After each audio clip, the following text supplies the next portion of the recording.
He built an empire that made men tremble and rivals disappear. He had money, power, and a woman who gave him everything: her time, her brilliance, her silence. And in one careless sentence spoken behind a closed door, he threw it all away. Tonight, you will watch a man who feared nothing discover the one thing he could never replace. If this story reaches you, drop your city in the comments below and hit that like button. Let's see how far this story travels. Now stay with me. Every word matters.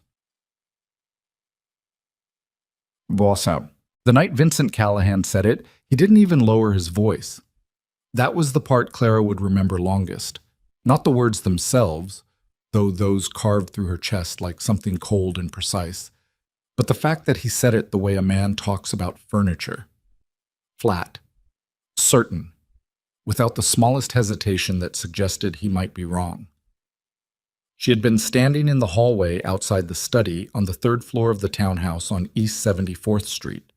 The door was heavy mahogany, and it was cracked open maybe 2 inches, just enough for the sound to carry, just enough for her to hear Marco Reyes lean back in his chair and ask Vincent the question she'd heard whispered about for months. You ever think about what happens to this thing if Clara walks? I mean, seriously walks. A pause. Then the sound of Vincent setting his glass down on the side table, the particular soft knock of crystal on wood that she had memorized over 6 years of standing in rooms adjacent to his. She won't walk. But if she did, then I find someone else. His voice hadn't changed register at all. She's replaceable. Clara stood very still in the hallway. The carpet was thick beneath her feet. The wall sconce to her left threw a pale gold light across the framed photographs that lined the hall. Photos she had chosen, arranged, hung at the right heights for a man who was 6'2". She had thought about that when she hung them. She had thought about him. She turned and walked back toward the east staircase. She did not slam anything. She did not cry. She went to her office on the 2nd floor, sat down at her desk, and looked at the surface of it.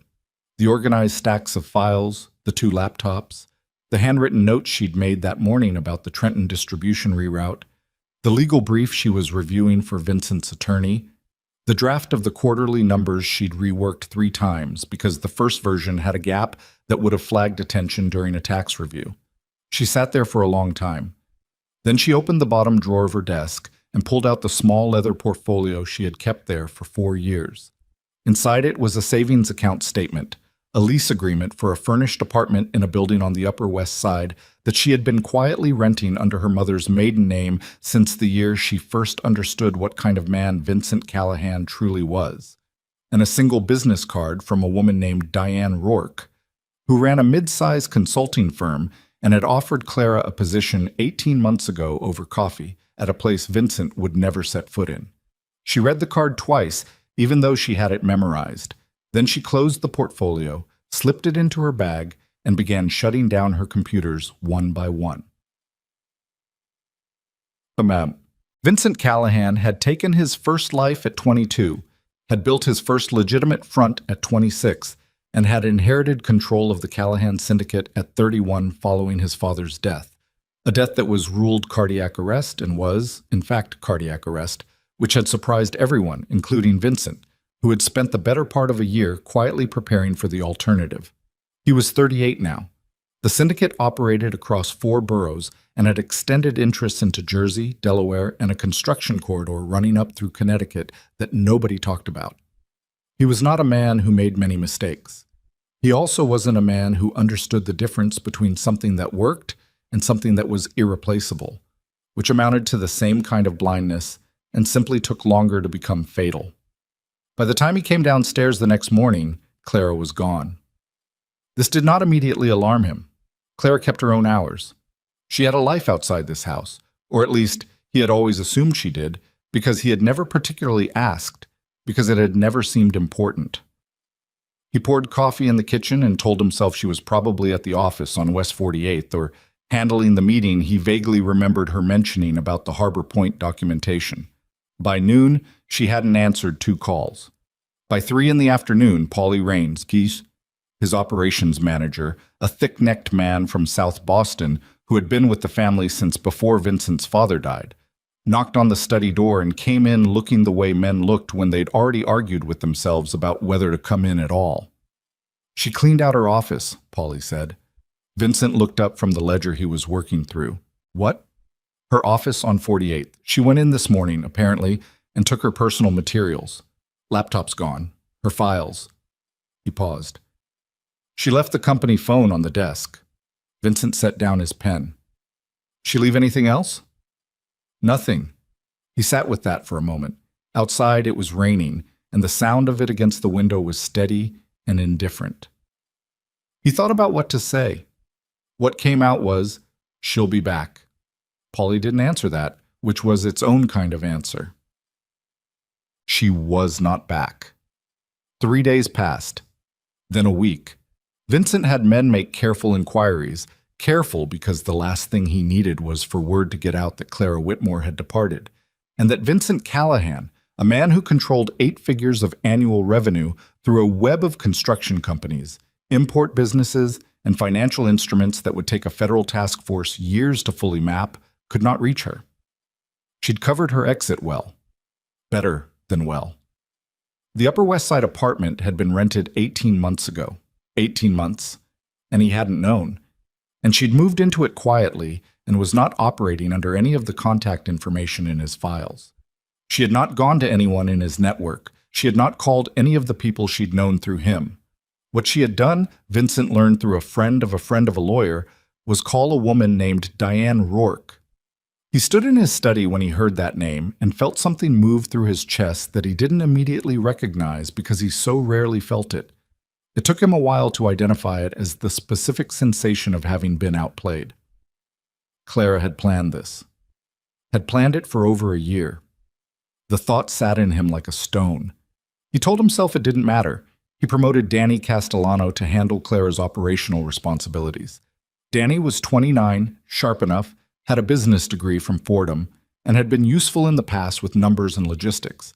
He put Marco Reyes, the same Marco Reyes who had been in the room when Vincent said what he said, though Vincent hadn't connected those dots yet, on the broader coordination work. Within 2 weeks, it became apparent that something was wrong. The Trenton distribution reroute fell apart first. Clara had been managing a restructuring of the supply chain through a warehouse network south of the city that required precise coordination between 3 separate companies that, on paper, had no relationship to each other. What had kept that structure from collapsing was the fact that Clara understood the precise sequencing of it. Who got paid when, which auditor received which reports, which manager at which company had which specific piece of information, and why the information he didn't have was just as important as the information he did. She had not written that down anywhere that Danny Castellano could find, because some things she had simply carried in her head. Danny made a reasonable guess. The guess was wrong.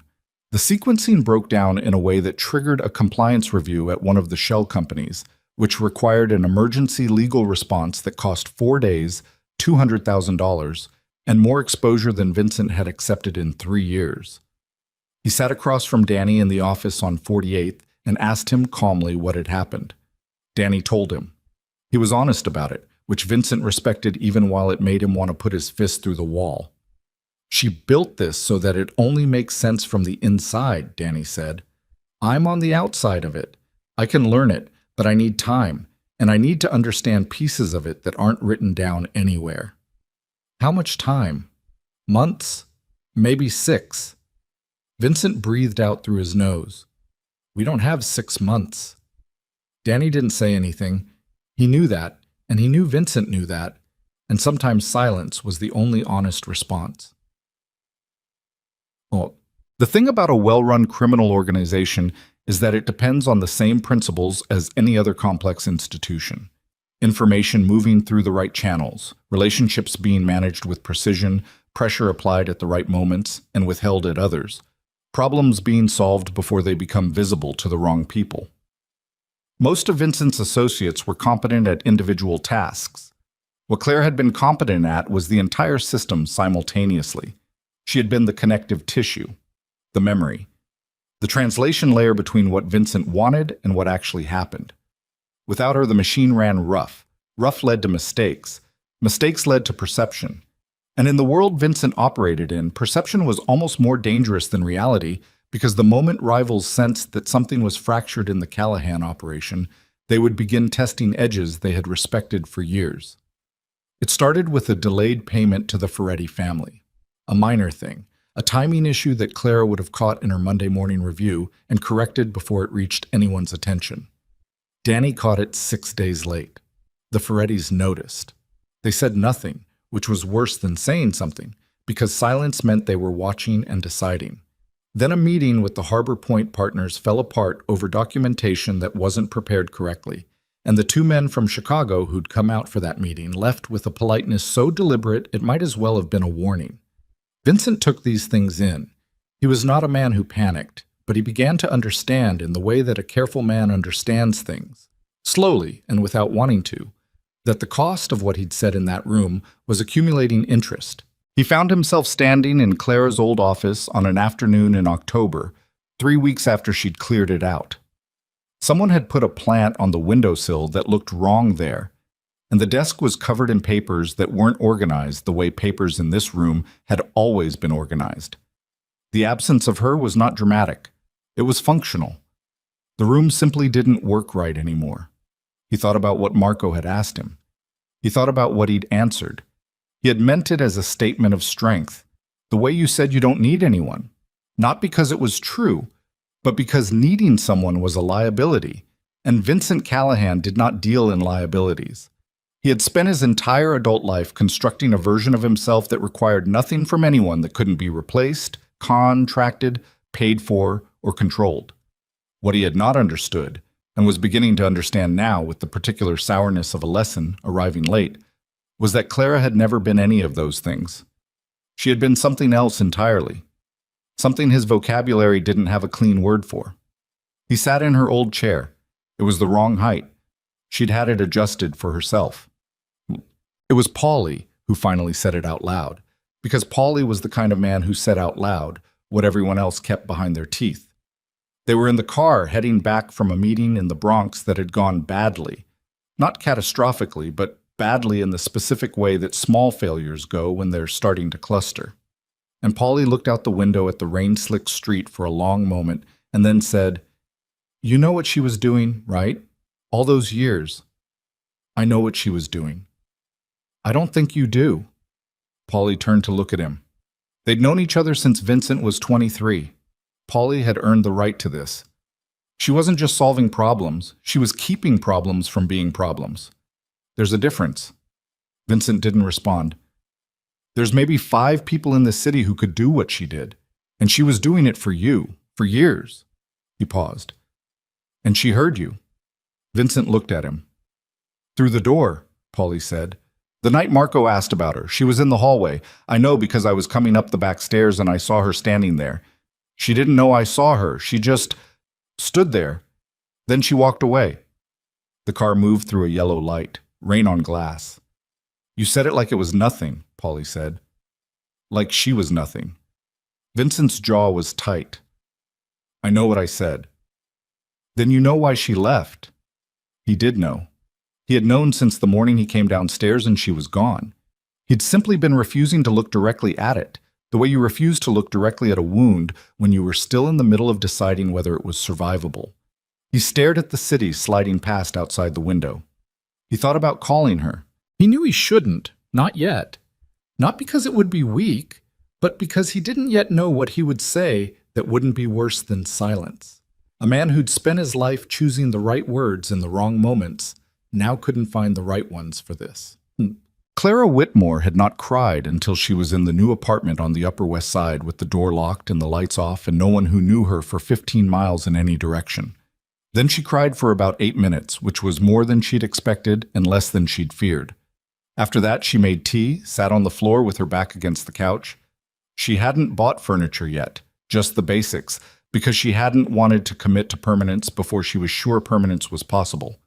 And she thought through what she needed to do next. She had money. Not as much as Vincent had, but enough that she wouldn't be desperate, and desperation was the thing she'd promised herself she would never be again. She had skills that were real and documented, and that existed entirely independent of him. She had Diane Rourke's business card.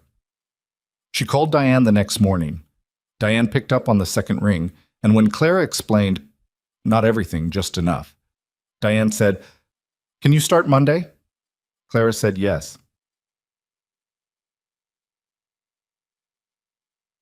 The first month at Rourke Consulting was the strangest month of her adult life. She was good at the work. She was always good at the work, but the work here was cleaner. There were no second layers. Nobody was asking her to solve a problem while simultaneously making sure no one noticed the problem had existed. The clients were difficult and demanding, and sometimes arrogant, but their arrogance was the ordinary kind, not the kind that carried implicit threat. People thanked her here, directly, by name. It was disorienting. She had dinner with Diane at the end of the third week, and Diane asked her how she was settling in, and Clara said fine, and Diane looked at her with the particular perception of a woman who had built something of her own and said, "You look like someone who's been running in a direction they chose and just noticed they're allowed to slow down." Clara thought about that for a long time. She'd given 6 years to Vincent's empire. 6 years of 7-day weeks and middle-of-the-night phone calls and problems solved before he even knew they existed. She'd done it because she believed in the work, and because she had convinced herself, a story she'd told herself so many times it had stopped feeling like a story, that he valued her in a way he simply hadn't found words for yet. The door in the hallway on East 74th had given her the words he'd already found. It was in the 5th week that she heard, through channels she maintained carefully and at distance, that the Trenton situation had collapsed. Then the Harbor Point meeting. She heard about the Ferretti delay with the particular precision of someone who knew exactly what it meant and why it had happened and could see the entire cascade of consequences spreading out from it like cracks from an impact point. She felt nothing that was satisfaction. She wasn't built for that. What she felt was something more complicated, a grief that had sharpened into clarity.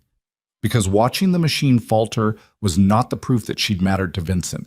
It was the proof that she'd mattered to the empire, and those had never been the same thing. She was home by 9 that evening, and she had a morning meeting to prepare for, and she made herself focus on that because the present was what she had control over and the past was already finished. She did not know that Vincent Callahan was sitting in her old office in a chair set to the wrong height, staring at the door, understanding for the first time in his life what it felt like to have been catastrophically wrong about something that could not be undone by money or force or reputation. She did not know he was reaching, slowly and without grace, toward the decision to find her. And she did not yet know about Ethan Montgomery, did not know that he had left a message with Diane Rourke's receptionist 2 days ago, asking if Clara might be available for coffee. She would know soon, and when she did, everything in Vincent Callahan's city was going to change. Ethan Montgomery had a way of sitting across from someone that made them feel like the only person in the room, which was either a gift or a tactic. And Clara had spent enough years around men who used attention as currency that she noticed it the moment she walked into the coffee shop on Amsterdam Avenue and found him already there, jacket folded over the back of his chair, hands wrapped around a cup he hadn't touched yet. He stood when he saw her. That was the first thing.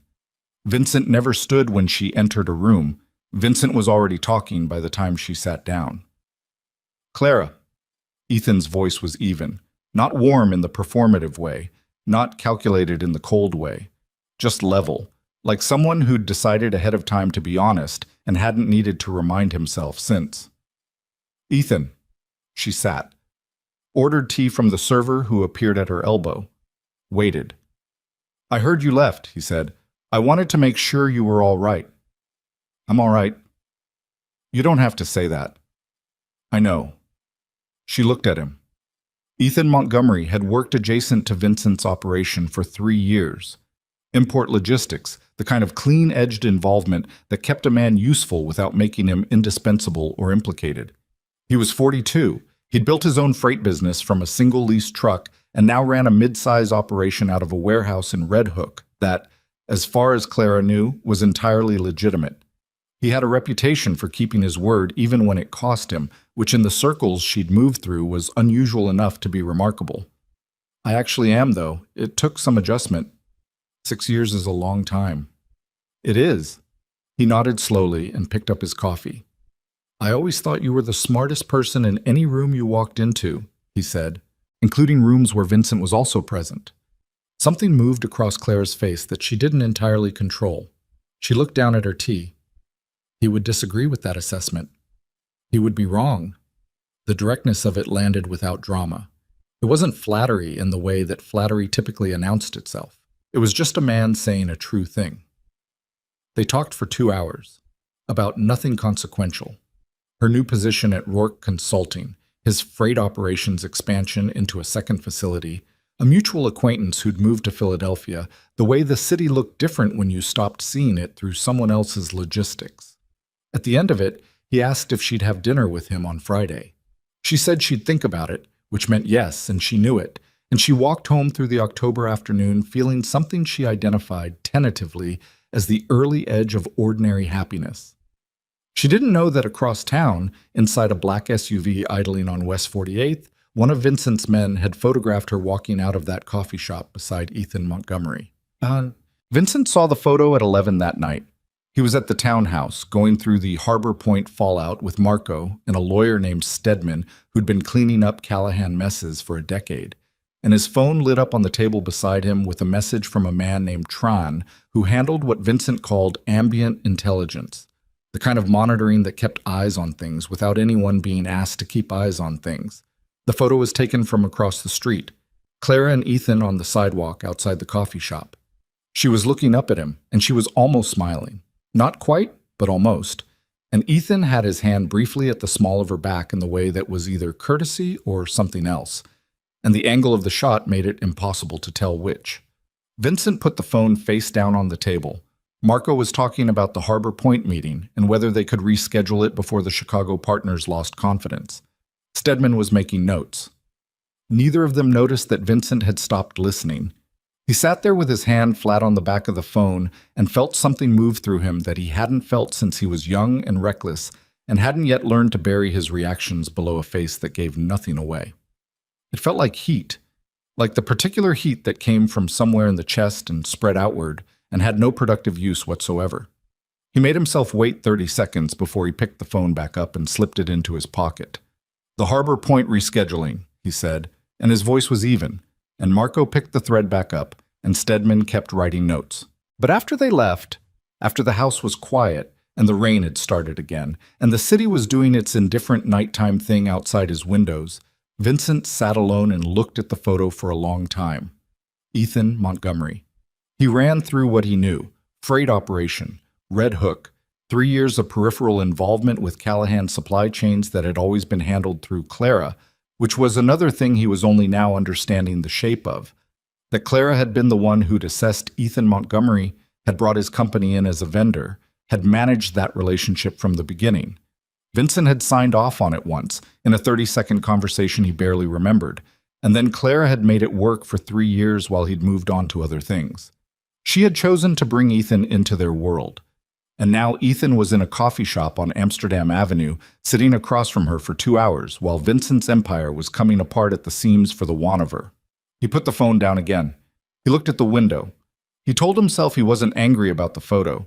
He told himself it didn't matter, that his concern was operational, that what mattered was the organization, and not who Clara Whitmore chose to drink coffee with on a Wednesday afternoon. He told himself these things, and did not believe them. But the week that followed was the worst week the Callahan organization had experienced in 4 years.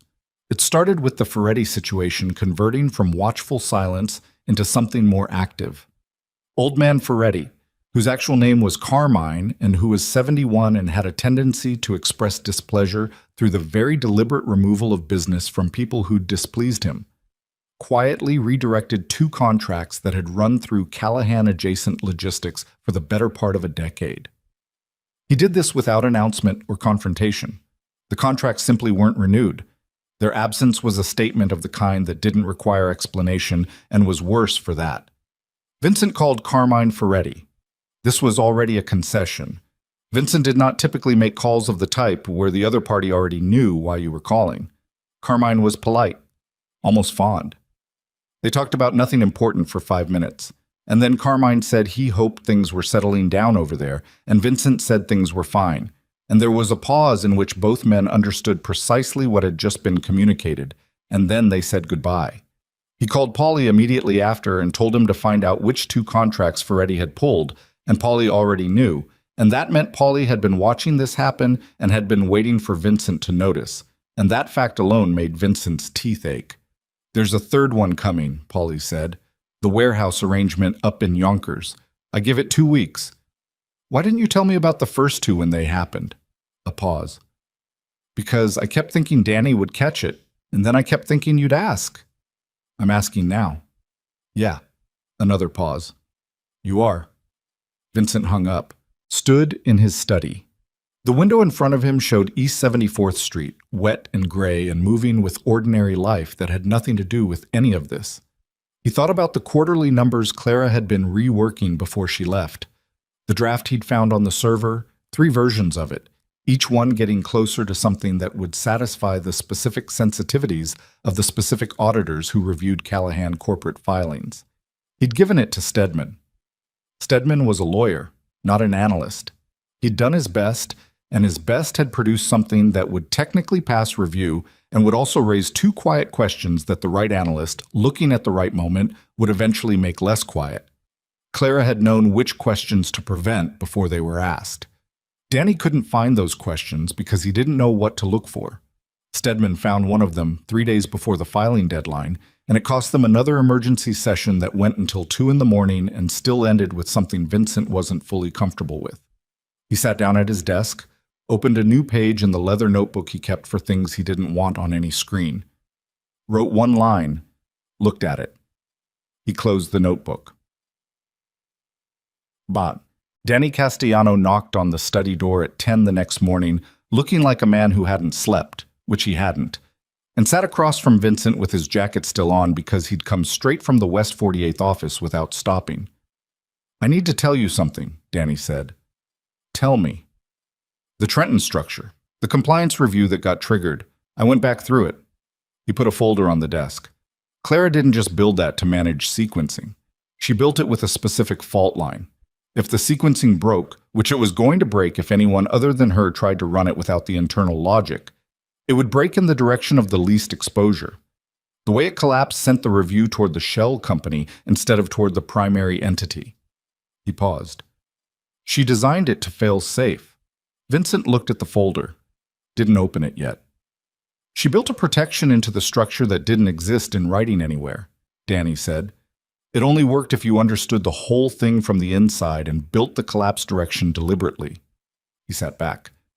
"That cost us $200,000 in 4 days, but if it had failed the other direction, we'd be looking at a federal flag on the primary, and that is a different situation entirely." The room was quiet. "She saved us," Danny said, "after she left. She saved us with work she did before she left, work that protected us specifically in the scenario where she wasn't here anymore." Vincent looked at the desk surface.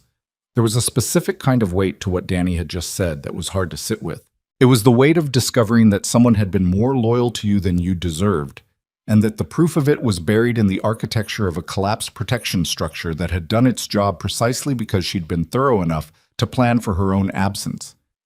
He dismissed Danny, sat alone. He thought about what he'd said in that room. Replaceable. The word had a different texture now than it had then. Then, it had been the confident dismissal of a man performing invulnerability. Now it sat in his mouth like something he'd bitten down on without checking what it was. He called her that afternoon. He didn't plan it. Or he did plan it, the way you plan something while telling yourself you're still deciding until your hand is already holding the phone and the line is already ringing.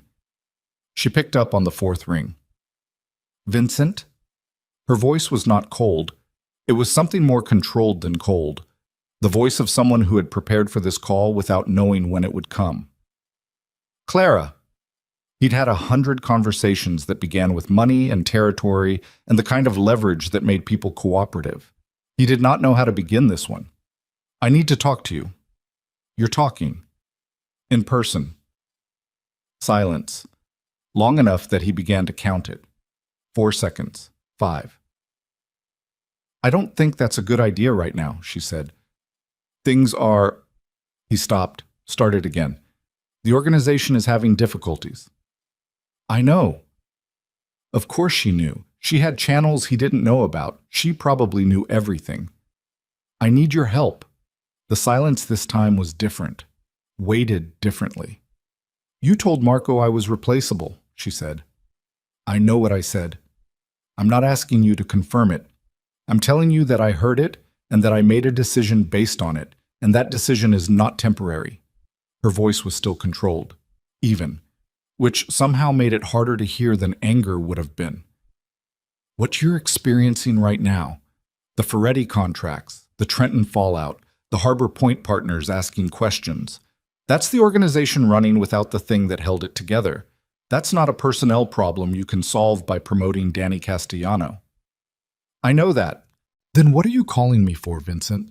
To tell me you were wrong? To ask me to come back? Because I want to understand exactly what you think is going to happen after you say whatever you've decided to say. He held the phone. Outside, someone on the street was arguing with a cab driver, and the sound of it drifted up thin and inconsequential. I'm asking you to meet with me, he said. That's all. That's not all. You don't do anything that's all. A pause. I need time. How much time? I'll let you know. And then she was gone. He stood there with the dead phone pressed to his ear for longer than he would admit to anyone, listening to the nothing on the other end of a call she'd ended. Ethan Montgomery heard about the call that same evening because Clara told him. They were at a restaurant in the West Village, their third time having dinner, and already it had the quality of something that fit, the way certain things fit without requiring adjustment. And she told him the way she told him most things, directly, without preamble, watching his face for the reaction. He called, she said. Ethan's face didn't change in any dramatic way. He was a man whose reactions moved through him more slowly than they did through most people, which she'd initially read as passivity and had since understood as the opposite, as the quality of someone who actually thought before they responded. What did he want? To meet. The organization is struggling. Are you going to go? She picked up her wine, set it down without drinking. I don't know yet. He looked at her steadily. He's not calling because he values you, Ethan said. He's calling because he needs the operation stabilized. I know that. Okay? He leaned back slightly. I'm not going to tell you what to do. I know that too. She looked at the table. That's one of the reasons I told you. They sat with that for a moment, and then Ethan said, whatever you decide, make sure it's a decision you're making for yourself, not for him, and not... He paused briefly. Not out of guilt about what's happening over there. I don't feel guilty. Then what do you feel? She was quiet for a moment. Like someone who built something that someone else is watching fall apart, and the only complicated part is figuring out whether the building matters more than the reason I left. Ethan didn't push. He picked up his fork, and they ate. And the conversation moved to other things. And underneath all of it, Clara turned the question over in the quiet part of herself, where she worked through things that didn't have clean answers. She didn't reach one that night. But the night was about to offer her something that would make the decision for her. She got home at 11:15. The apartment was dark, and she left it that way while she hung up her coat, moving through the kitchen by the light from the street below. She was reaching for the lamp when her phone buzzed.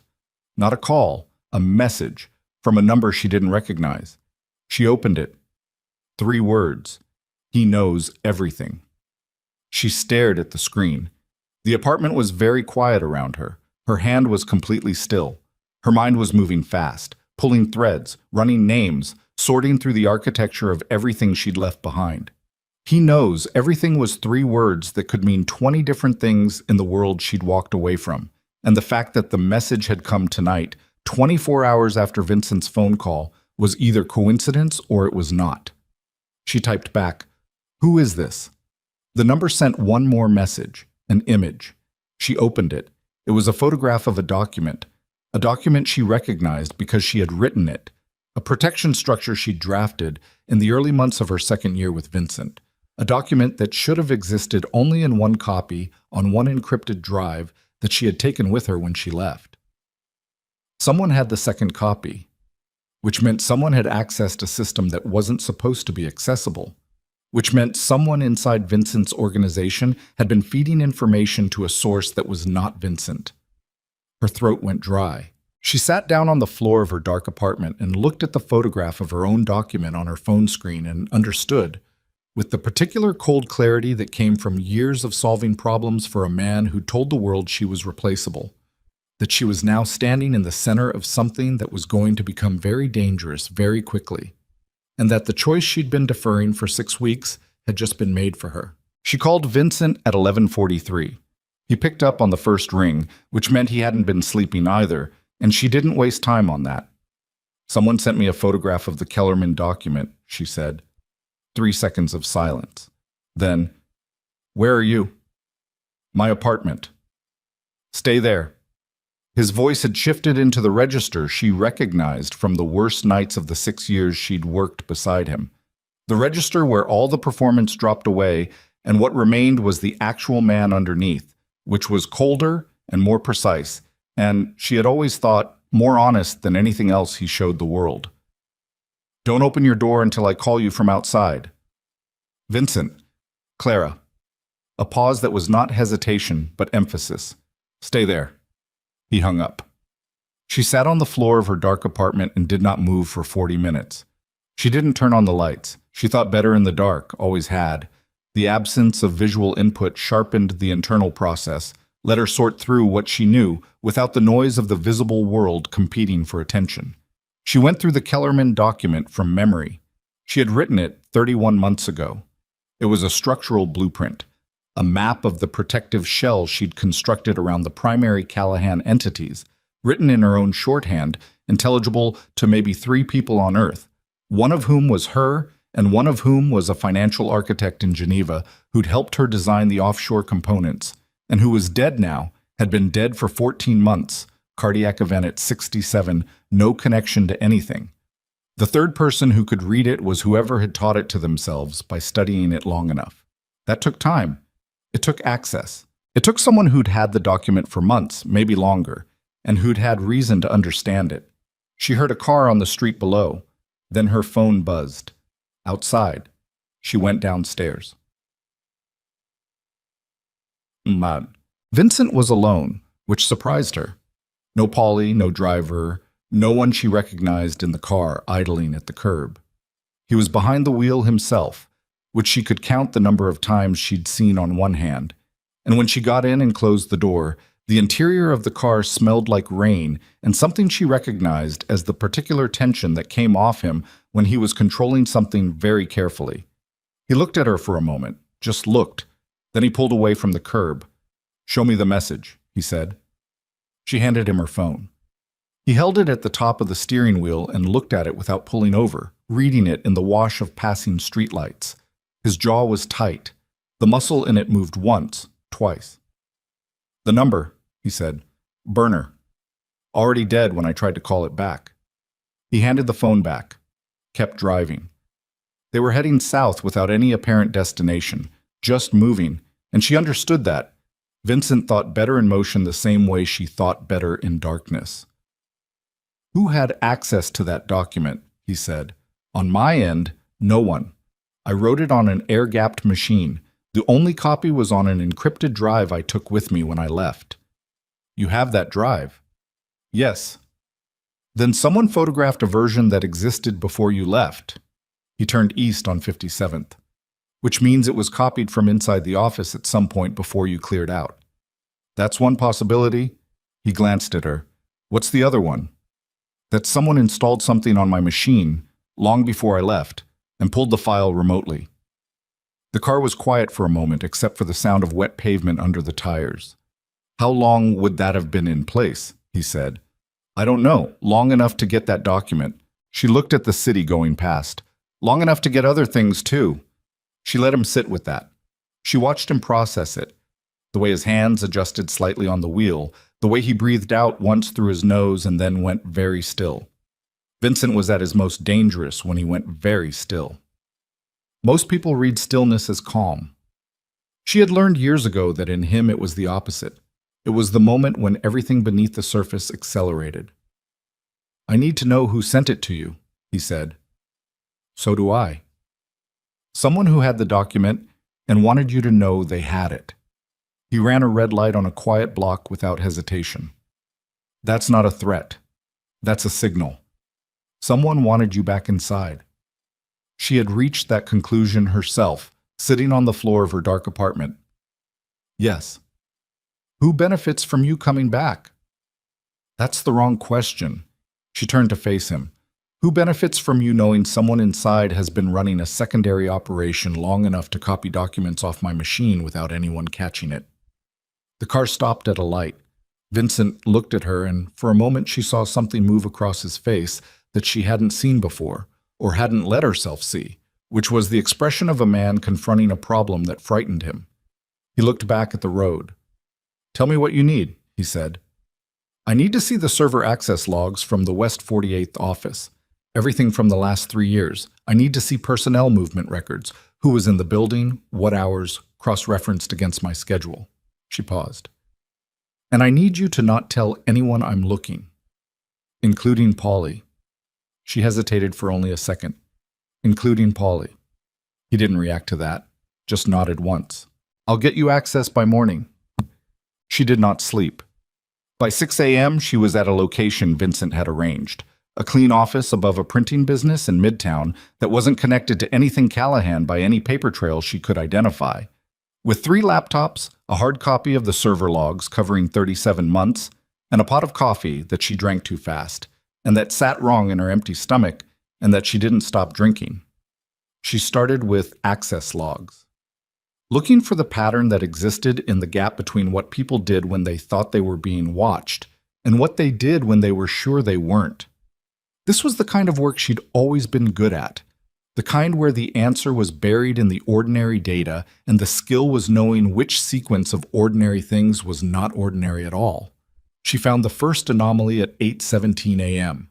It was in a log entry from 14 months ago.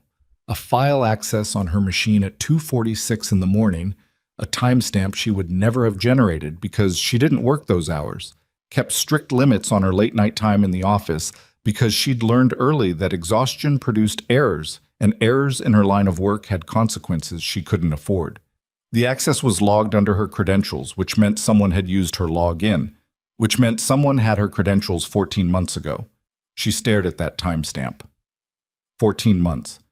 The file accessed was not the Kellerman document. It was a vendor contract for Ethan Montgomery's freight company.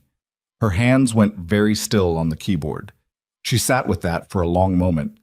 Then she went backward through the logs with the specific focus of someone who now knew what shape they were looking for. She found 4 more anomalous access events across an 11-month window, each one under her credentials, each one between 2 and 4 in the morning.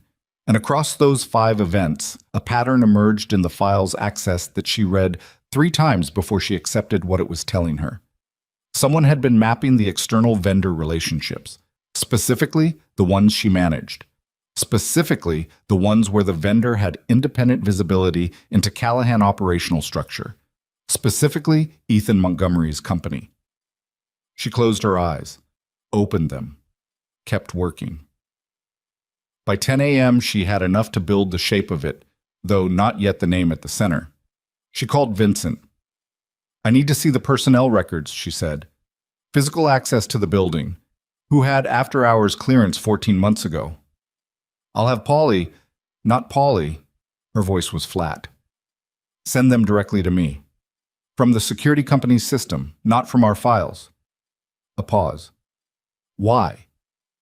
Because whoever accessed my machine had my credentials, and getting my credentials required either a very sophisticated remote intrusion or someone who had physical access to my workstation on a night I wasn't there.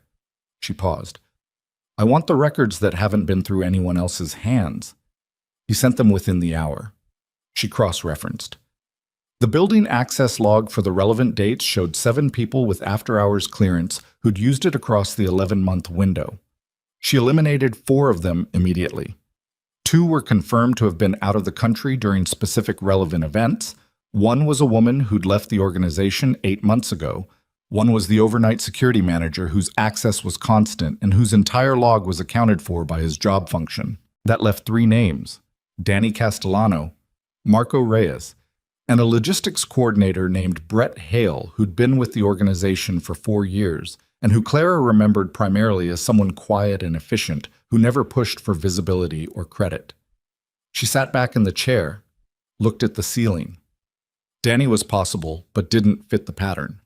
His access was visible, logged correctly, and the files he'd touched were consistent with his job responsibilities. The anomalous timestamps didn't align with his otherwise regular pattern. Marco Reyes had been in the room when Vincent said it, had been the one who asked the question that drew the answer out. She had not thought about that until this moment. Brett Hale had accessed the server room twice in the relevant window for logged maintenance reasons, which was enough of a physical proximity to her workstation. She stared at the two names. Then she called Ethan. He answered on the second ring. She could hear traffic in the background. He was moving, probably heading to the Red Hook facility for his morning walkthrough. "Are you all right?" he said. "I need to ask you something, and I need you to answer me completely honestly." A beat. "Okay. Has anyone from Vincent's organization contacted you in the last 6 months? Not through me, not through the regular vendor channels. Directly." Silence. The traffic sounds continued. "Ethan." "Yes," he said. The word landed in her chest like something physical. "Who?" "A man named Marco.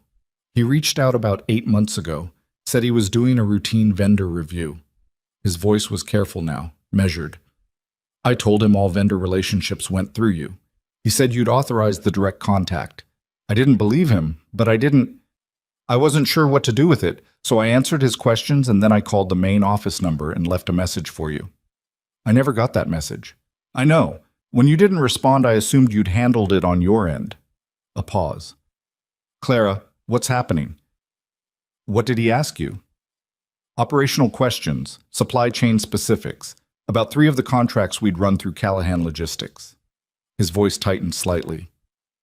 "I answered at a general level. I didn't give him anything I thought was sensitive." "It was all sensitive." She pressed 2 fingers to the bridge of her nose.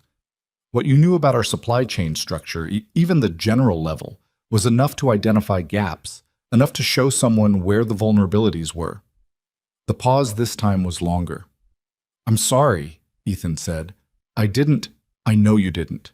She meant it. This wasn't on him. This was on her for not having a circuit breaker in place, for assuming that the separation between her external vendor relationships and her internal Callahan work was more solid than it was. "I need you to do something for me. Anything. Write down every specific question Marco Reyes asked you in that conversation, every one you can remember. Send it to this number." She read him a number from memory, a clean channel she'd set up for herself before she left. "I'll do it in the next hour." She hung up, sat in the silence of the print shop office with the laptop screens glowing in front of her and the weight of what she was building settling over her. The shape of it was almost complete now. Someone inside the organization, and everything was pointing at Marco Reyes, the man who'd been in the room, the man who'd asked the question, had been running a secondary intelligence operation, had been mapping the Callahan structure using the external vendors Clara managed, using her own credentials to access her files, building a picture of the Empire's actual architecture over the course of nearly a year. That picture, in the right hands, was worth an enormous amount. To a rival family, to a federal prosecutor, to anyone who wanted to understand where to apply pressure and how much. She looked at the screen, at Marco Reyes' name in the personnel log. She thought about the photo she'd received the night before, the signal that had pulled her back into this. Someone had sent her that photo to get her moving, to get her inside where she'd start pulling threads. The question was whether whoever sent it was trying to help her or trying to use her to expose the investigation before it could be completed. She didn't know yet. She needed more. She pulled up the server logs again and went further back, past the window she'd been examining, back another 6 months, looking for the first instance, the origin point. She was so focused that she didn't hear the door of the print shop office open behind her until the floorboard creaked. She turned. Marco Reyes was standing in the doorway. He was wearing a dark jacket and his hands were in his pockets, and his face was the face she'd known for 4 years. Middle-aged, a little tired, the kind of face that disappeared in a crowd. But his eyes were doing something different than she'd ever seen them do. They were very still, very focused, the kind of focus that had already made a decision. "Clara," he said. His voice was even, almost gentle. "You're faster than I expected." She kept her hands on the desk, kept her voice level. "How did you find this location?" "Vincent told 3 people where he was sending you." He stepped into the room. "I'm one of them." Her mind ran the calculation in the time it took to breathe twice. Vincent had trusted Marco with the location. Marco was here before Vincent knew she'd found his name in the logs, which meant Marco had come not because he'd been discovered, but because had been watching her access the logs in real time, which meant there was monitoring on this system that she hadn't detected, which meant the clean office Vincent had arranged was not as clean as either of them had believed. "Sit down," Marco said. He wasn't threatening. That was the worst part. He sounded almost regretful. "We should talk before you call him." She didn't sit. "Who have you been selling to?" Something crossed his face. "It's more complicated than that." "It never is." She held his gaze. "Who?" He looked at her for a long moment. The office was very quiet. Outside, the city moved through its indifferent morning, and in here the air between them was the specific air of a moment that couldn't be taken back once it finished. "The Renner Group," he said.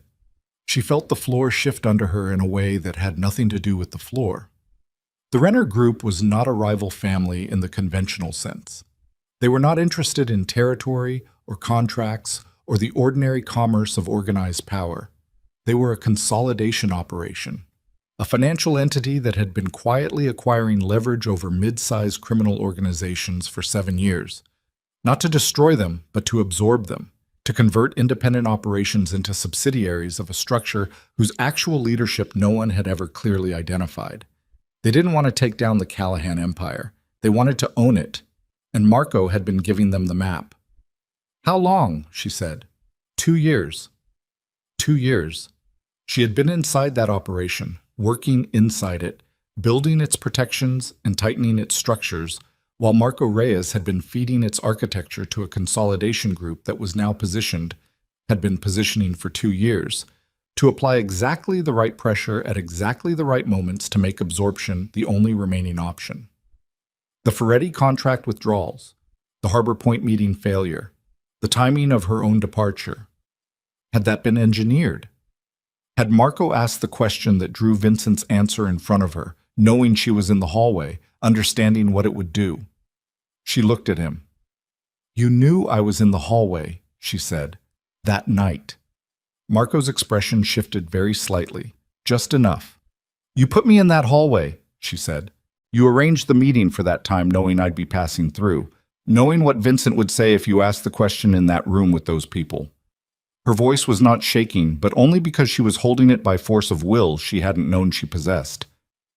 "You used what he said to remove me from the operation, because I was the one thing that would have caught what you were doing." "You would have caught it within 6 months," Marco said. "Maybe less." He said it without apology, almost with respect. "I had to move the timeline." "So you broke us." She stepped back from the desk. "You broke us on purpose." He didn't answer. He didn't need to. She looked at him. This man she'd worked beside for 4 years, who'd attended dinners and sat through meetings and navigated crises alongside her, and felt something crystallize in her chest that was not quite anger and not quite grief, but some compound of both that was harder and colder than either one alone. "What happens now?" she said. "You came here to talk, so talk." Marco took his hands out of his pockets. "The Renner Group wants to make an offer," he said. "To you specifically, not to Vincent." She stared at him. "They've been watching you longer than they've been watching the operation," he said. "They want the strategist, not the empire. They want you to come in on the right side of this before the structure collapses entirely." He paused. "Vincent's finished, Clara. The map is complete. They have everything they need to make the next 6 months unsurvivable for the Callahan organization. The offer is a way out. For you." The room was absolutely still. She breathed in through her nose, let it out slowly.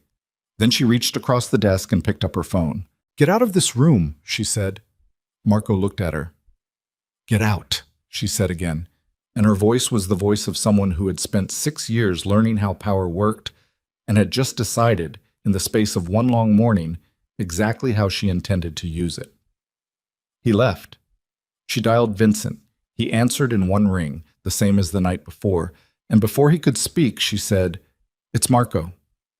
It's been Marco for 2 years. And what's coming at you is not a rival family. It is something worse, and we have very little time, and I need you to listen to me very carefully because how you respond in the next 12 hours is going to determine whether there is anything left to save." Vincent said nothing for 4 seconds after she finished. Then, "How sure are you?" "Certain." "Marco?" "Yes." Another 2 seconds. She could hear him breathing. "Where is he now?" "He just left the office. He came here to offer me a position with the Renner Group. He thinks you're finished, and he was giving me an exit." She paused. "He doesn't know I called you yet. He'll figure it out in the next few minutes." "Then we have minutes." His voice had dropped into that register, the one with no performance left in it, nothing but forward momentum. "Can you access the Renner documentation? Anything Marco had on this system?" "I'm already in it." She'd been pulling files since Marco walked out the door, moving fast through the folder structure she'd identified in the server logs. He was careful, but not careful enough. He kept copies, encrypted, but on a system I can work with. "How long?" "Give me 20 minutes. "You have 15. A pause. "Clara, don't leave that building until I tell you to." He hung up. She worked. The files were layered in the specific way that a careful man layered things he intended to be able to deny, distributed across 3 apparent storage locations, cross-referenced under file names that looked like standard logistics documentation, the actual content nested 2 levels below the surface in compressed archives that required a passphrase she found embedded in a vendor invoice from 8 months ago. Marco was good. He was not as good as her. She was 11 minutes in when she found the acquisition timeline. It was a 40-page document with the Renner Group's internal formatting. She recognized the structure from a document she'd seen 2 years ago under entirely different circumstances, had filed away without knowing she was filing it away. The timeline laid out a 26-month operation targeting the Callahan organization specifically. Phase 1 had been intelligence gathering. That was Marco's function, mapping the architecture through the vendor relationships, through the file access, through everything he'd fed them. Phase 2 was destabilization. And as she read through it, she felt her stomach drop, because Phase 2 had been running for 4 months already, and she could see its components in every crisis that had hit the organization since September. The Ferretti contract withdrawals were in here. The Harbor Point meeting disruption was in here. The Chicago partners had been contacted directly by a Renner intermediary before the meeting and given specific information designed to make them skeptical. The compliance review that had cost Danny Castellano 4 days and $200,000 had not been triggered by Danny's sequencing error alone. It had been nudged. Phase 3 was acquisition, scheduled to begin in 11 days. She photographed every page with her phone, sent the photographs to a clean channel she trusted. Then she kept reading. The final section of the document was titled Current Vulnerabilities, Primary Target, and she read it with the specific cold focus of someone reading a clinical assessment of their own body. The Renner Group had identified 7 structural weaknesses in the Callahan organization. She had built protections against 5 of them. 2 she hadn't known about, which meant 2 had been created during Marco's tenure, gaps manufactured specifically to remain exploitable. She was at the bottom of the last page when her phone buzzed. "Vincent, coming to you, 10 minutes. She looked at the door Marco had walked out of, thought about the monitoring he'd had on this system, thought about the fact that he now knew she was still here and still pulling files and had certainly called Vincent. She started copying the most critical files to a portable drive. She had the drive half loaded when she heard footsteps on the stairs. Not Vincent's footsteps. Vincent moved quietly, had trained himself to over years of operating in spaces where being heard first was a disadvantage. These footsteps were fast and unconcerned with silence, the footsteps of someone who'd decided the time for subtlety was finished. Two men came through the door. She didn't recognize either of them, which told her they were Renner, not anyone from the Callahan world she'd navigated for 6 years. They were large, and they were professional, and the one on the left was holding his jacket in a way that told her exactly what was under it without requiring her to see it. Ms. Whitmore, the one on the right, calm voice, not threatening in the overt way, in the way of someone who didn't need to be. Mr. Reyes asked us to bring you somewhere more comfortable. She had the portable drive in her right hand. She did not look at it. She looked at them. I'm in the middle of something, she said. It needs to wait. She set the drive flat on the desk behind her back as she straightened. Let go of it without any visible movement. Where are we going? Not far. She came around the desk, calculated the distance to the door. They were between her and it, both of them, positioned with the ease of people who'd done this before. She had no illusions about what she could do physically against two men that size. What she had was a phone in her jacket pocket with Vincent's number already dialed and the call running on mute, and she needed them to talk for approximately 6 more minutes. Marco mentioned the offer, she said, moving toward them slowly. I want to understand the structure before I say yes or no. The one on the right studied her. That conversation happens at the other location. I understand. I just want to know who I'm talking to when I get there. Is this a direct conversation with Renner principals, or is it still going through intermediaries? She stopped about 4 feet from them. Because if it's still intermediaries, I'd rather have the conversation here first. I've spent 6 years working through intermediaries, and it hasn't served me particularly well.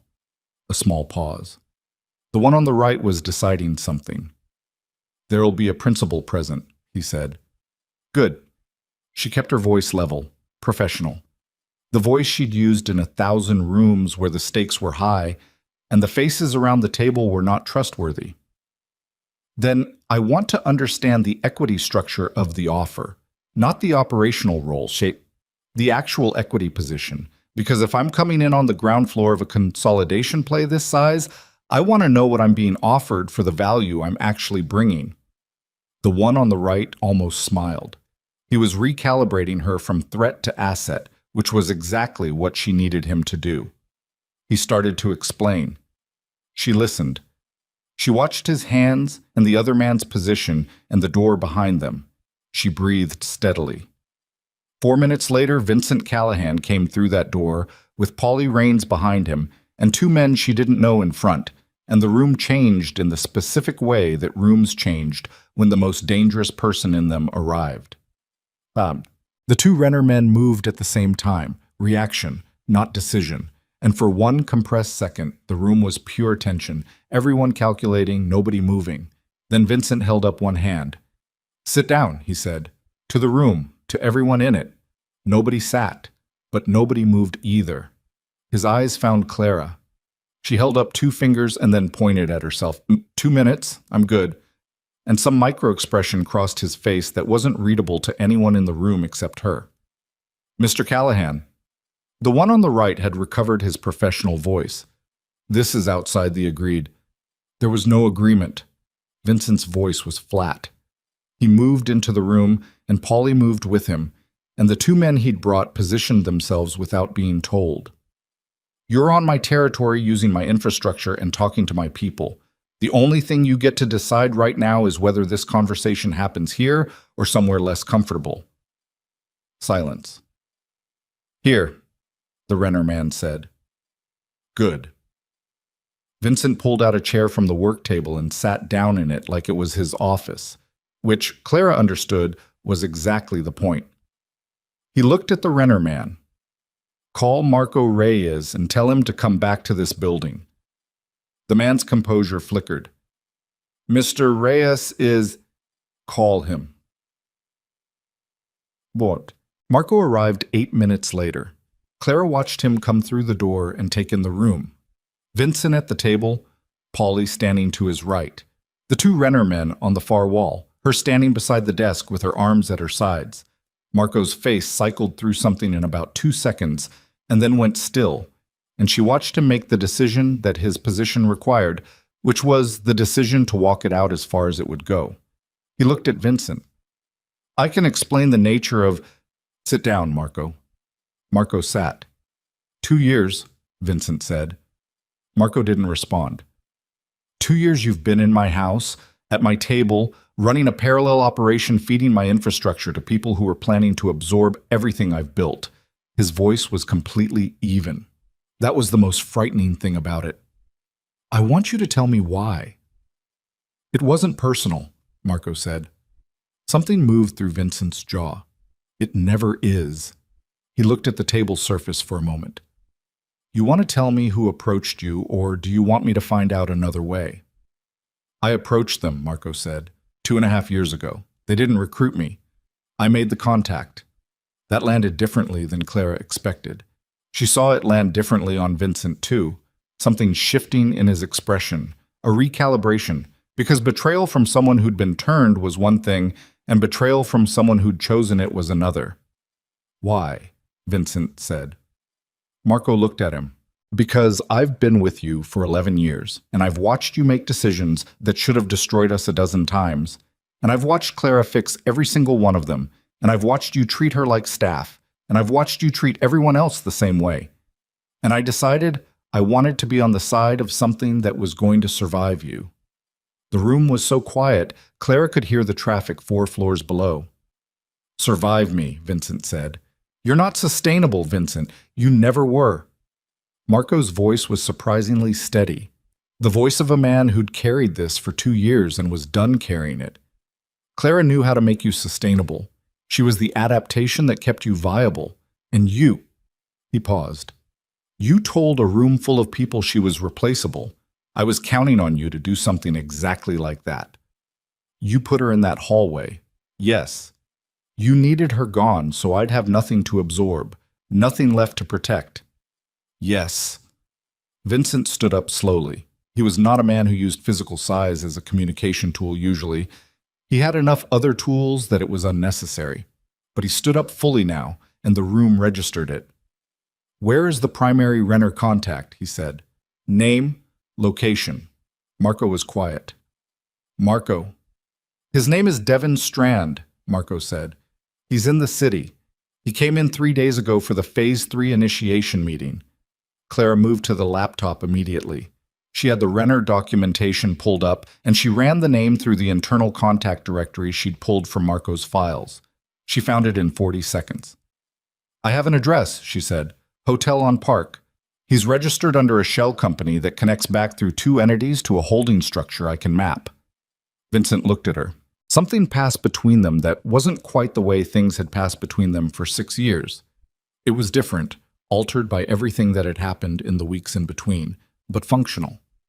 The specific functionality of 2 people who knew how to work together. Can you get me documentation? He said. The full acquisition plan. Something presentable to the Ferretti family and the Harbor Point partners. I already have it. He looked at her for one more second. Then he looked at Polly. Make the calls. Tell them we need a meeting tonight. All of them. He looked at the 2 Renner men against the wall. You're going to stay here until those meetings are concluded. That's not a negotiation. The one on the right looked at him. And then we'll see what's left to discuss. Well, the next 6 hours were the longest Clara had spent since the night 3 years ago when a documentation error had put them 8 hours from a federal audit with nothing in place to manage it.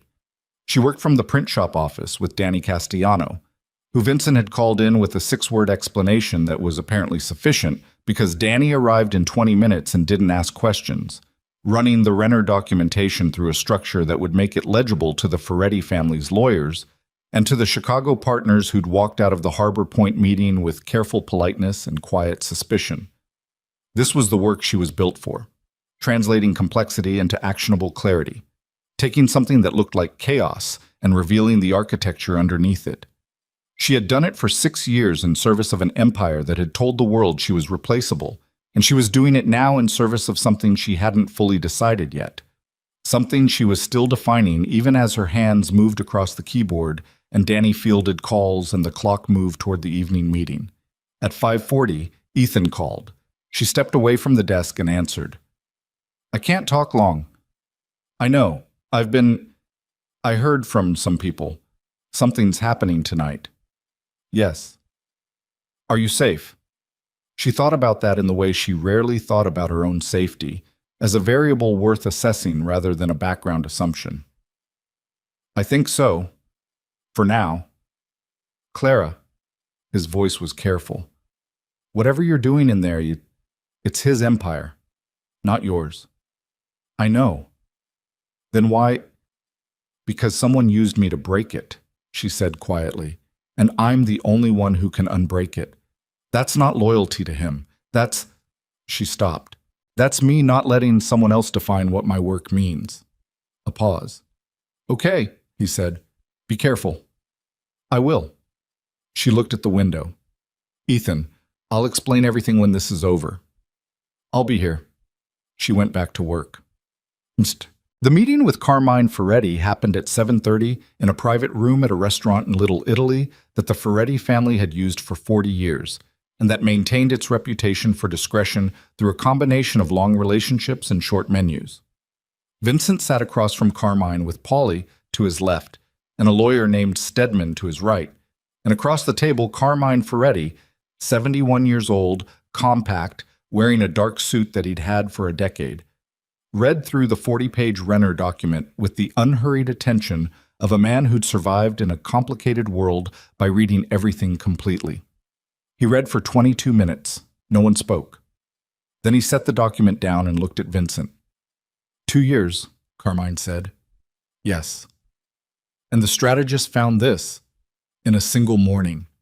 Carmine looked at the document, then at Vincent. His expression was the expression of a man who had made many assessments over many years. The Renner Group has made contact with 4 families in the city, he said. In the last 18 months. I suspected something of this nature. I didn't have the documentation. He tapped the document once with 2 fingers. I need a copy of this. You'll have it before midnight. Carmine nodded slowly. Then, the woman who found this, she's not currently inside your organization. No. Why not? The question sat in the air. Vincent looked at the table surface briefly, in the way of someone accepting something he'd been working up to. I made an error in judgment, he said. Carmine looked at him for a long moment. Fix it, he said. It was not advice. It was instruction. From a man who'd operated long enough to know the difference between an asset and an irreplaceable one. Clara was still at the print shop office when Vincent called at 9:15. Ferretti's in, he said, but the Chicago partners want a call tomorrow morning, and I have documentation going to them tonight. The Renner Group's timeline is exposed to every party they were planning to use as leverage. A pause. Strand is being handled. How? Carefully. She sat back in the chair. The room was quieter now. Danny had gone, the laptops were still running, and the city outside had moved into its nighttime register. She was tired in the way she hadn't been tired in weeks, which was the particular exhaustion that came from operating at the absolute edge of her capacity for a concentrated period, and she felt it in the backs of her eyes, and in the place between her shoulder blades, and in the specific heaviness of her hands resting on the desk. What happens to Marco? She said. That's being sorted. I want to know. A pause. He's not going to be a problem. She decided to accept that, for tonight. And the organization. Stable. For now. Because of what you did today. His voice shifted slightly. Changed register in a way she recognized. The register he used when he was navigating something he had no rehearsed approach for. Clara, I need to say something. Vincent, I know you don't want to hear it from me. I know why. But I need to say it anyway, because I've been saying the wrong things for long enough that the right ones have to come out somewhere. She was quiet. Outside, a car alarm started and stopped. I knew what I was doing when I said it, he said. Not consciously, but somewhere I knew. Because valuing something out loud means it can be used against you, and I spent my whole life not giving people things they could use against me. His voice was rough in a way it almost never was. I used you as protection against my own feelings for you, and I'm not asking you to forgive that. I'm asking you to hear it, because you deserve to hear the true version instead of the one I perform. The room was very still. Clara held the phone and didn't say anything for a long moment. That's not enough, she finally said. You know that. I know. Saying the true version is not the same as being a different person. I know that too. She stood up from the chair, walked to the window. The street below was ordinary, and people moving through the night with their ordinary purposes, none of which had anything to do with acquisition timelines or server logs or photographs sent from unknown numbers in the dark. I'm not coming back the way I was, she said. I will never come back the way I was. Whatever happens from here, if there's a from here, it's different or it's nothing. Tell me what different looks like, he said. I'm listening. And Clara Whitmore stood at the window of a fourth-floor print shop office in Midtown Manhattan and looked out at the city she'd navigated for 6 years in someone else's shadow, and she began, slowly, precisely, with the specific care of someone who had learned the cost of being imprecise, to describe exactly what she required. He did not interrupt once. He did not qualify or push back or redirect. He listened. And when she finished, he said, "Okay." One word. But the way he said it was the way he said things when he meant them completely, and she had been in enough rooms with him to know the difference. What happened in the next 12 hours would determine whether that word meant anything real or whether it was just another performance from a man who'd been performing for so long he'd nearly forgotten what was underneath. She was about to find out which one it was, and every choice she'd made since the night she stood in that hallway on East 74th and heard her own worth dismissed in a single word had been leading to this moment, and she was not afraid of it. She was something sharper and more useful than afraid. She was ready, and ready was the only thing that had ever actually served her. The 12 hours that followed were not cinematic. That was the thing about Real Consequence. It didn't move with the clean momentum of a story reaching its resolution. It moved the way everything that mattered actually moved, which was slowly and expensively, and with the specific grinding friction of people dealing with the material wreckage of decisions made over years. At 10:15 that night, Devin Strand, the Renner Group's principal in New York, registered at a Park Avenue hotel under a shell company that Clara had mapped in 40 seconds, was escorted out of his hotel room by 2 men who were not police and delivered to a location in Brooklyn where Carmine Ferretti's lawyers were waiting with a recording device and a proposition. Strand was 44, a financial architect who had spent 7 years building the Renner consolidation model, and he was smart enough to understand within the first 10 minutes of that conversation that the documentation Clara had extracted from Marco's files had made his position untenable. He was also smart enough to understand that the men in the room with him represented a collective capacity for consequence that transcended anything he'd prepared contingency plans for. He talked for 3 hours. What he gave them was the full operational picture of the Renner Group's New York activities, the 4 families they'd been mapping, the timeline for each acquisition, the names of every inside contact they'd developed, and the nature of each relationship. He gave it because his other options had narrowed to a point where cooperation was the only one that ended with him leaving the country with his finances intact rather than the alternative. And Devin Strand was, at his core, a man who understood calculation. Clara was not in that room. She was at the print shop office reading the transcript as it was transmitted to her in real time, annotating it against the documentation she'd already pulled, building the complete picture with the systematic thoroughness that had always been her actual skill. Not the dramatic confrontation, not the field work, but this. The assembly of truth from fragments, the construction of something airtight and irrefutable from the raw material of other people's carelessness. She worked until 2 in the morning, then she sent the completed file to Vincent, to Stedman, to a contact she maintained at a law firm that had no connection to anything Callahan, and to an encrypted archive she maintained under her mother's maiden name. Then she closed the laptops, picked up her bag, and walked out into the November night. She walked for 40 minutes before she got in a cab. The city at 2:30 in the morning was the city she'd always found most honest, stripped of its daytime performance, moving with the particular purposefulness of people who had real destinations rather than curated ones. She'd walked these streets for 6 years in Vincent's world, and before that in other configurations, and the city had never asked her to be anything other than someone moving through it, which was more than most things had offered. The cab driver didn't talk, which she was grateful for. She got home and stood in her apartment with her coat still on for a while, looking at the space she'd been assembling piece by piece, the furniture she'd finally bought, the books she'd unpacked, the small indications of permanence she'd allowed herself to accumulate since she'd made the decision that this was not a temporary situation but an actual life. Her actual life. She took her coat off, made tea, sat at the kitchen table and looked at her hands. They were steady. That surprised her a little.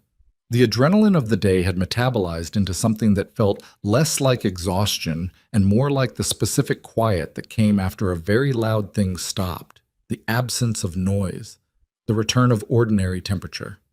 She thought about what Vincent had said, the way he'd said it.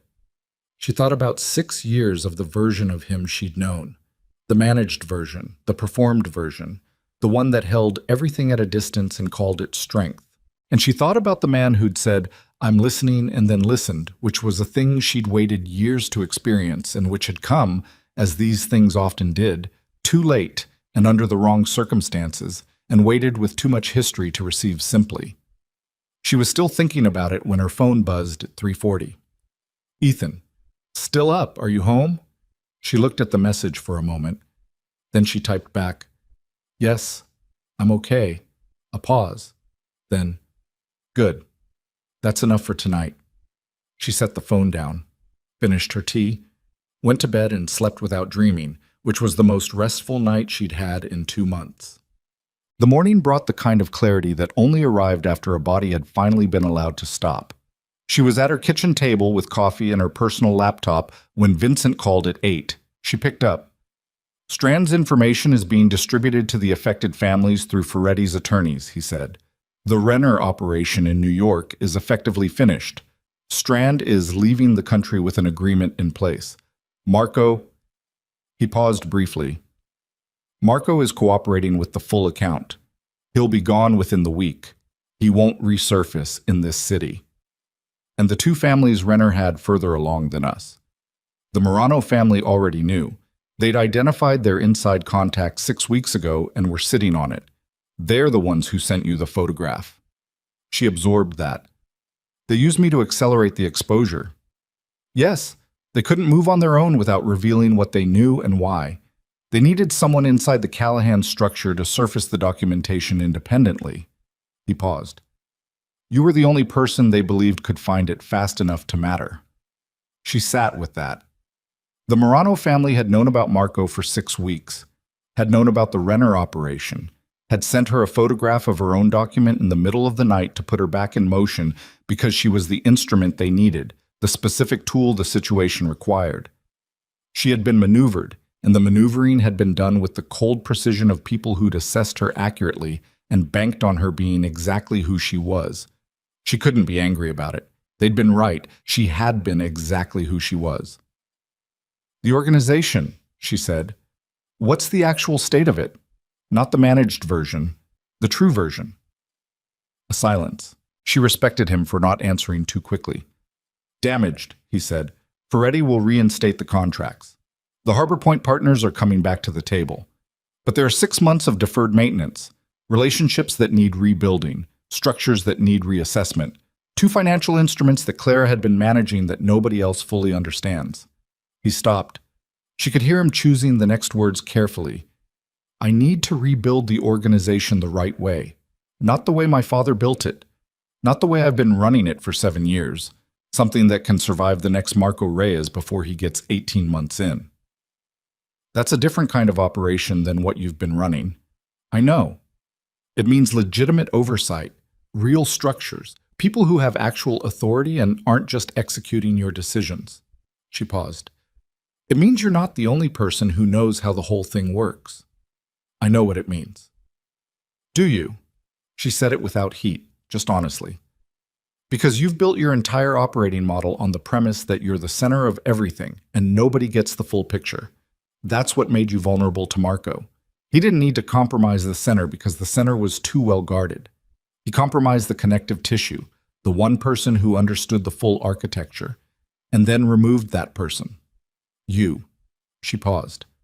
"You handed him the instrument of your own destabilization." Silence. "I know," Vincent said. "I'm not saying it to punish you." I know that too. She looked out the window at the November morning. Gray sky, bare trees, the kind of light that stripped everything back to its actual structure without the softening of other seasons. What are you asking me, Vincent, specifically? I'm asking you to come back in a role that is genuinely different from what you had before. He said it with the particular steadiness of someone who'd rehearsed this and then decided to abandon the rehearsal and say it plainly. Not as my strategist, as a partner in the reorganization, equal authority over the structural decisions, your name on the legitimate entities, real ownership, not someone standing behind me, someone standing beside me with the same standing I have. She was quiet. I understand if the answer is no, he said. I understand if what I did, what I've been doing for years, is something you can't move past. I'm not asking you to forgive it. I'm asking you to consider whether there's a version of this that's worth building. She breathed in. Let it out. I need to meet with you, she said, in person, and I need Ethan Montgomery at that meeting. A pause, long enough that she counted it. Ethan. He was used in this operation without his knowledge. He's owed a full account, and he's someone I trust, which is something I can't say about most people currently connected to your organization. And I need at least one person in the room I trust unconditionally. She paused. If that's a problem for you, then we're done talking. Another pause. Shorter. It's not a problem, Vincent said. They met 2 days later. Not at the townhouse on East 74th, which Clara had declined. She was not going back to that geography, not yet, possibly not ever in the way she'd inhabited it before. They met at a conference room in a building in Midtown that belonged to a legitimate property management company that Stedman had arranged, neutral ground in the most functional sense of that phrase. Vincent was there when she arrived. He stood when she came in, the same thing Ethan did, the same thing she'd noticed and registered the first time. And she understood that he'd done it deliberately, that it was a small thing that cost him nothing and was also not nothing. Ethan arrived 10 minutes later. He and Vincent had met 3 times in the years of their peripheral professional connection, always through Clara, always on her terms. They looked at each other across the conference table with the specific wariness of men who understood they were navigating something that had no established protocol. Mr. Montgomery, Vincent said. Mr. Callahan. Ethan sat. He looked at Clara briefly, a look that checked in without asking for anything, and she gave him the small nod that meant she was all right. She laid it out then. The full account, from the photograph in her apartment, through the server logs, through the print shop office, through Strand's 3-hour conversation in Brooklyn. She left nothing out. She owed Ethan the complete picture because his freight operation had been used as an instrument in an intelligence operation run against a criminal organization, and that was a thing he deserved to understand fully rather than partially. He listened without interrupting. His face moved through the account in the way his face moved through things, steadily, without drama, processing rather than performing. When she finished, he was quiet for a moment. The questions Marco asked me, he said, about the supply chain specifics. We're used to identify 3 gap points in the Callahan logistics structure, she said. Information you gave in good faith to someone who misrepresented his authorization to receive it. What's the exposure for my operation? None that I can identify. You answered at a general level, which is what you told me. The specific information you provided was correlative rather than primary. It helped confirm what Marco already believed rather than generating new intelligence. She met his eyes. Your company is clean. He nodded slowly. Then he looked at Vincent. And you want Clara back in your operation? In a restructured capacity, yes. As what? Vincent looked at Clara. This was deliberate, redirecting the definition of the role to her, which was the right move, and they both knew it. That's Clara's description to give, he said. Ethan looked at her. She had thought about this for 2 days, had run it through in the same systematic way she ran everything, identifying the variables, stress testing the scenarios, locating the failure points. And what she'd found, at the end of that process, was not a clean answer but something more complicated, a genuine uncertainty about what she wanted, sitting underneath a clear understanding of what was true. What was true was that she had built something over 6 years that was real. and that mattered, and that she had not been wrong to build. What was true was that the empire Marco had tried to dismantle and the Renner group had tried to absorb was, in its bones, something she understood better than anyone living.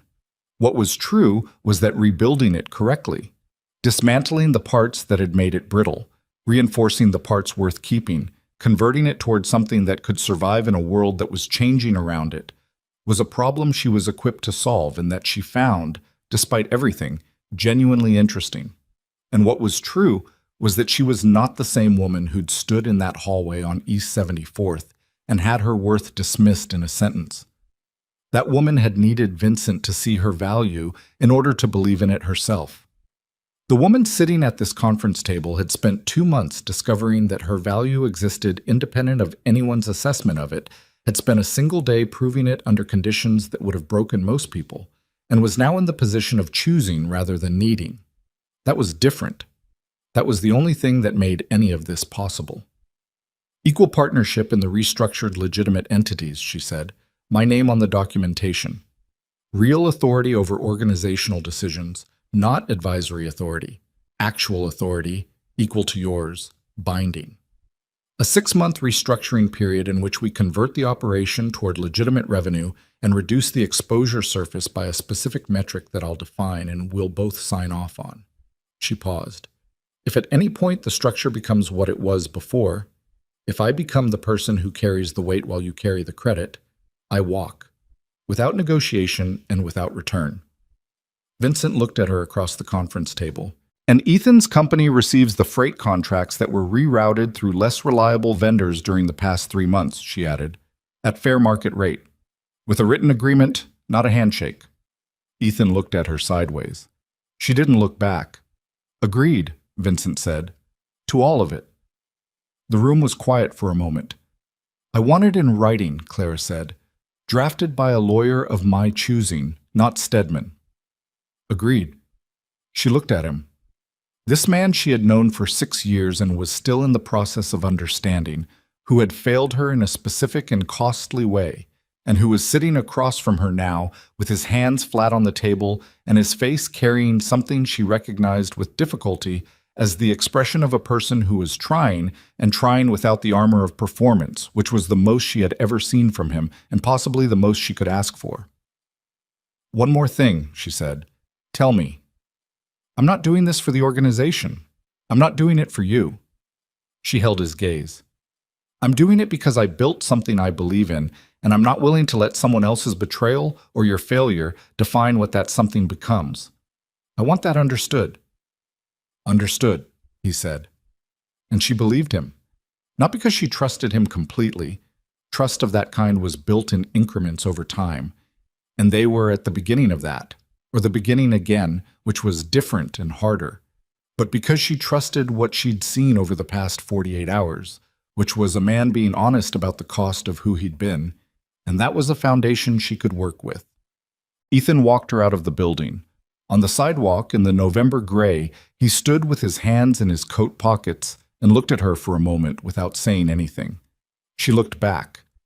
You're going back in, he said. A version of it. Is that what you want? She thought about it honestly, the way she was trying to think about most things now. I want to finish what I built, on my terms. She paused. I also want dinner on Friday if you're still interested. Something shifted in his face that was not quite a smile but was in the family of one. I'm still interested. Good. She looked at the street. This doesn't change what we are, what we've been. I know that. You and Vincent in the same... Clara. He said her name quietly, without edge. I've been around complicated situations my whole career. I know what I signed up for. He looked at her steadily. I'm asking you to dinner. I'm not asking you to choose. She looked at him. At the steadiness of him, which was not passivity and not performance, but the genuine quality of someone who had built their life on the foundation of showing up consistently and had been doing it long enough that it had become simply who they were. She had needed that quality in these weeks, had absorbed it the way a person absorbed warmth without always noticing they'd been cold. Friday, she said. Friday.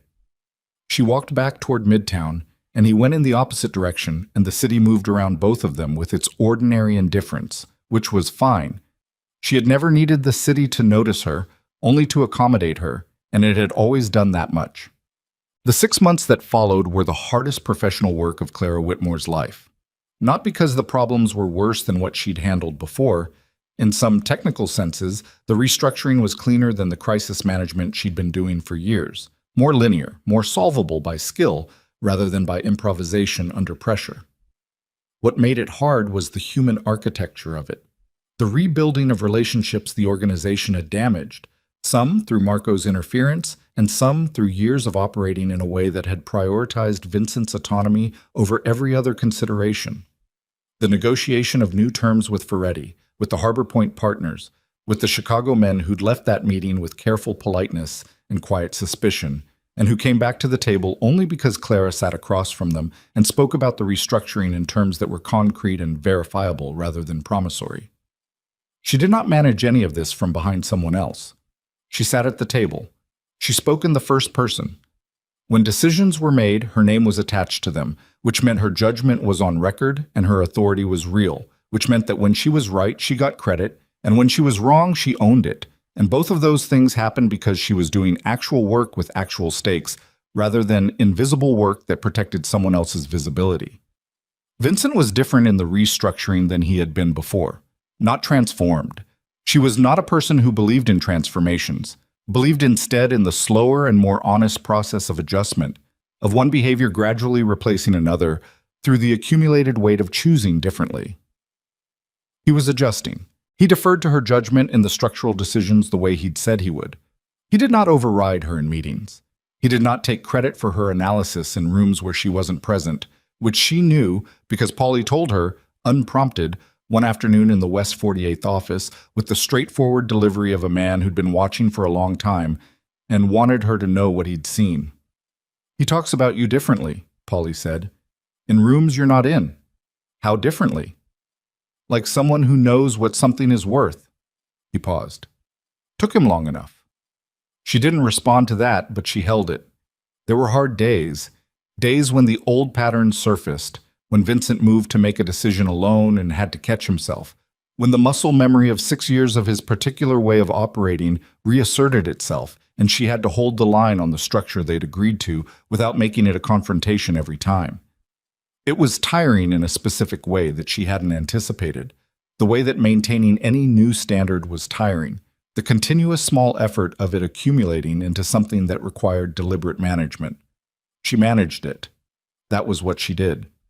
She also kept her apartment on the Upper West Side, did not move back to the East 74th townhouse, maintained the separation between her personal geography and her professional one, because that boundary was part of the architecture of who she'd become in the months away, and she was not willing to let it dissolve back into the old arrangement where she'd given up the distinction between her work and herself. She had dinner with Ethan on Fridays, sometimes other days too. He did not press for more than she offered, and she offered incrementally more as the weeks moved forward, which was the pace that felt honest rather than the pace that would have been convenient or dramatic.